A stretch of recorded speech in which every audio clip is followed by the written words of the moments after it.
So I just picked up one of the Headrush Flex Prime multi-effects guitar and bass processors. One of the first things I wanted to do was build a sort of modern metal bass tone, something that's kind of clanky and slightly dirty with a little bit of parallel processing. So the Headrush interface kind of made that pretty easy. So I want to show you what I came up with, and then we'll talk about how I made it on the Headrush interface. And then if you want to try it yourself, you can download it on the Headrush Cloud. So let's hear what it sounds like.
Okay, so this is the Headrush pedal board as it comes up on your desktop screen. This is one of the features that I really like with the Flex Prime, and I guess with the other Primes as well, is that you can do a lot of this on your computer and you don't have to kind of reach down and look at the touch screen or fiddle with the knobs or anything like that. This can almost all be done here.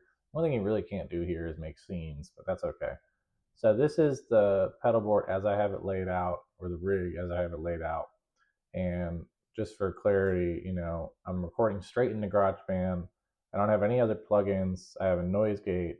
And so my bass is flat EQ and the pickups are blended right in the middle. So just like this, it's like.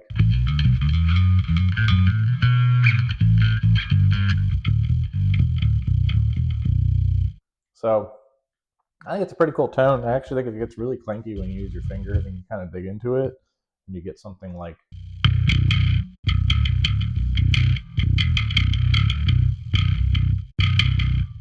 That's cool. When we look at the pedal board itself, or the rig itself, we can see that I'm kind of going the parallel processing route that a lot of people would do. So the goal here is just to run it through a noise gate right away, because my bass is in double EMG pickups and it has an 18-volt preamp, so there's a lot of noise that can happen. The overall goal with this pedal board is to keep the volume kind of lower. So you can see that my input gain is low, my output gain is low, and even my mixes are on the lower side, just to be aware. So if you were to use this rig yourself and you weren't using EMGs, you could certainly buffer any of these. But when we look at it, the goal is to split it into two signals. So this is my high signals. This is like the mids and the trebles. When we look at the EQs, we're going to take out basically all the subtones and kind of boost everything else just a little bit. So we're trying to filter those out. And then we use our dark glass copy. This is the one that comes on the Headrush pedal board.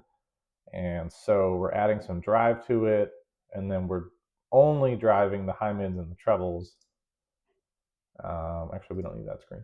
And then we're going through another EQ just to try and give it a little bit of a boost. And then I'm putting it through the rat copy pedal. This is the blackout pedal, and you really have to keep the distortion super low on this. So like with 5%, it's like. but if I buffer it a little bit to like 20, it's pretty rough. If you wanted to get it a little more gritty, you could certainly find something there, but it breaks up very quickly. It starts to clip very quickly. So this is really just to kind of preamp it. And then on the low side, we have the EQ here. So the goal is to only do basically anything under 250 hertz. And I consider 250 hertz to be kind of the mud section. So everything under that is going to get kind of boosted, and everything above it is going to get filtered out a little bit. And then we're going to run through the same sort of EQ pedal that we did on the other side and try and kind of preamp all that stuff and kind of boost those subtones a lot. And then we're going to use the elastic pedal, which I really like. I think it adds a little bit of glassiness or clankiness. Even if your strings aren't very new, it can help that out a lot. But we changed the Q to deep. And then we're going to run that through a sort of preamp. This is the grinder bass overdrive pedal.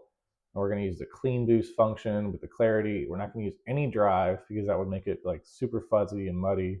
But this adds like a lot of volume to your low side of things. And then it's just about finding the balance of what you want. And so here I have the dirty side a little bit lower, and you can play with this if you want, but I think this is a good mix. It all goes through a compressor, and then it goes into the 400R head, which is the Gallian-Kruger copy, and we use the high boost and the mid contours. I think that's really helpful. And then we kind of keep it more trebly and middly, and keep the volume kind of right in the middle. Don't go anywhere with that. So this is where there's a lot of variation. So I use the Mark-based 212 cab. I use the IR one, and this comes with the Headrush, I believe. Now what you can do with this is, if you don't like the tone necessarily, you can kind of play around with the different mics and stuff. And so I'm on the 57 room mic right now, but you could certainly go, and I like the dark pedals.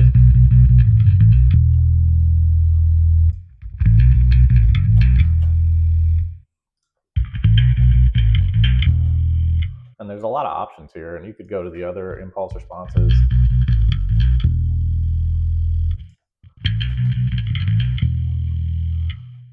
But the dark one's actually really cool.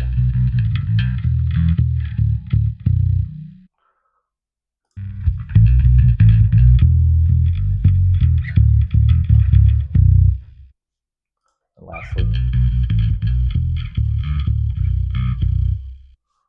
however, my favorite is the 57 room. I think it's just the most clarity out of the ones there.